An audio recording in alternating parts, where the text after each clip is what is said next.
கட்டிலே சத்தம் கேக்கு முன்னு ஒரு பட்டு பாய கீழே விரிச்சேன்.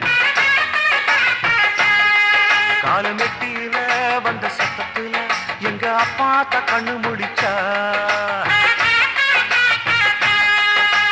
கட்டிலே சத்தம் கேக்கு முன்னு ஒரு பட்டு பாய கீழே விரிச்சேன்.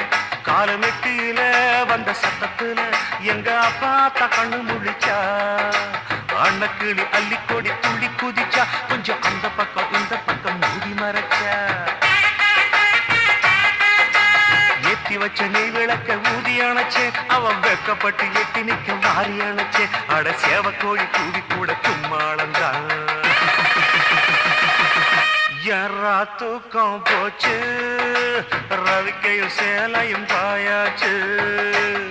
பால குடிச்சே செம்போடு பாடம் படிச்சேன் ஜெம்போடு.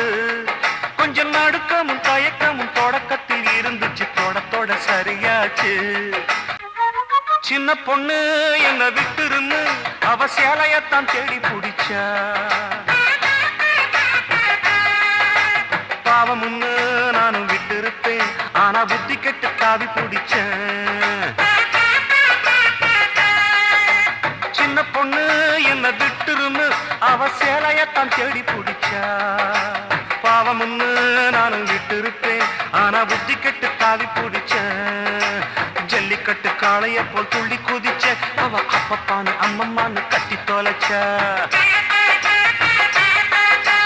கொக்கரிக்கும் கொண்ட சேவல் விட்டு விடுமா. அந்த பெட்ட கோழி சத்தத்துக்கு கட்டுப்படுமா. அந்த நேரத்துல சூரப்புலி நான் தாண்டா.